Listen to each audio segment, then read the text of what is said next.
Նախագահ հաշվի առնելով, որ երեք կայացավ գործադիր մարմնի նիստը եւ հայտարարություն տարածվեց, հայտարարությունը նորից ակտիվացրել է քաղաքական օրակարգի հարցադրումները իմպիչմենտի շուրջ, մի մասը իրատեսական է գնահատում, նույնիսկ անհապաղ կոչ են անում միավորվել իմպիչմենտի գործընթացի շուրջ, հաշվի առնելով մեր շուրջ ստեղծված իրավիճակը տարածաշրջանի լարումը, որպեսզի նոր կորուստների չբախվենք, մյուս մասն էլ ասում են իրատեսական չի, ընտրություններից առաջին իմպիչմենտ եւ այլն։ Ձեր դիտարկումները այս տեսակետների առնչությամբ եւ այդ ձեր կոչից հետո ինչ արձագանքներ են եղել քաղաքական ուժերի կողմից։ Դեռևս արձագանքներ չկան, բայց ես զարմանում եմ այն մարդկանց վրա, ովքեր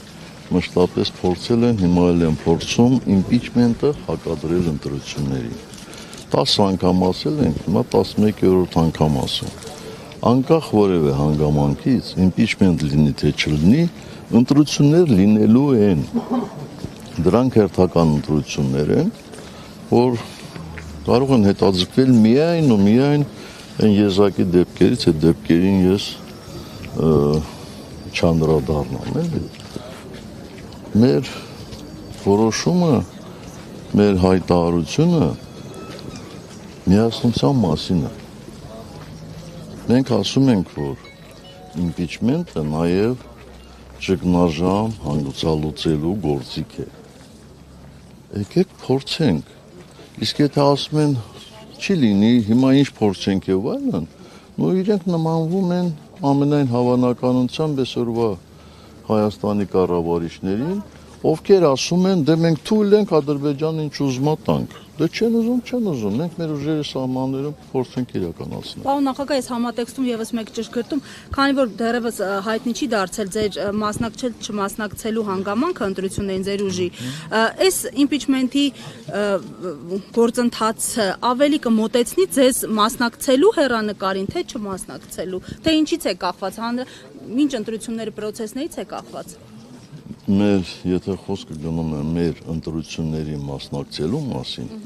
ապա մենք որոշում ենք կայացնելու, ելնելով նրանից, թե մեր կայացրած որոշումը որքան արդյունավետ է լինելու Հայաստանի գործող կառավարիչների դեմ պայքարում։ Այդքան մի բան։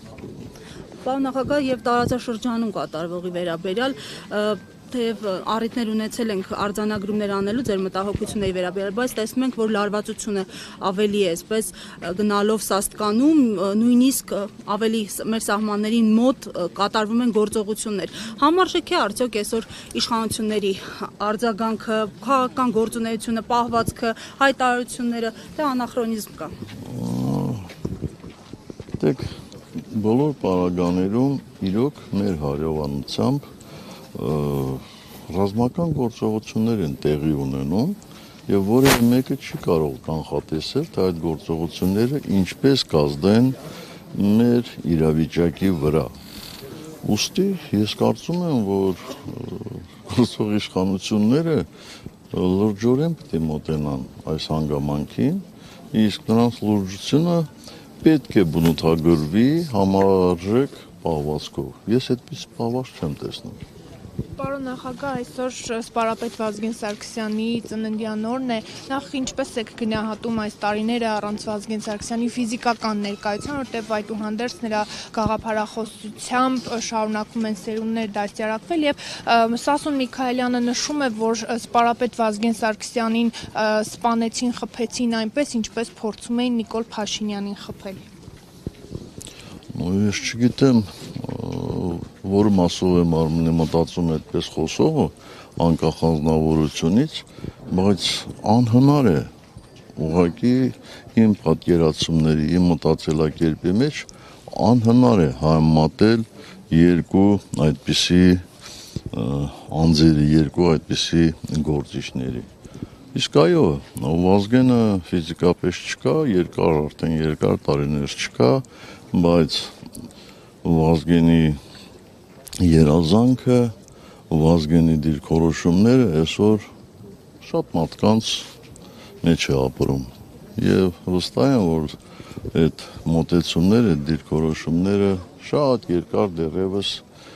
լինելու են մարդիկ, ովքեր ջերմությամբ կրելու են։ նախագահ եւ վերջում մի հստակեցում հաշվի առնելով, որ փողոցային պայքարի մասին եւս խոսք է գնացել հայտարարության մեջ,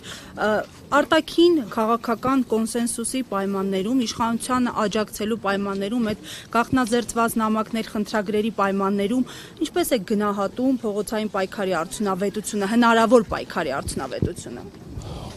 Ախր գիտեք, եթե մենք մեզ պատճառներ են պետք, որպեսզի չգործենք, կարող ենք ձեր ասածների վրա 10 պատճառ բերել։ Իսկ եթե մենք ցանկություն ունենք գործելու, պետք է գործենք։ Այսինքն ով կարող է այսօր ասի հաջողելու է, թե չի հաջողելու։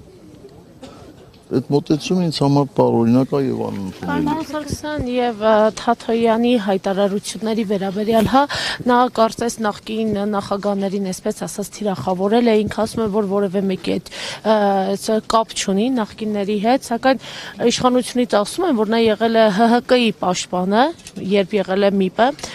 նրա այս հայտարարությունների վերաբերյալ ինչ կարող եք ասել, որ փորձում է հաստվել նախկին նախագահների անունները։ Յուրաքանչյուրը իր նախընտրական քարոզը տանում է յուրովի, ինչպես արդյունավետ է համարում։ Ես առանձնապես այդպես կոշտ որևէ քննադատություն չեմ լսել։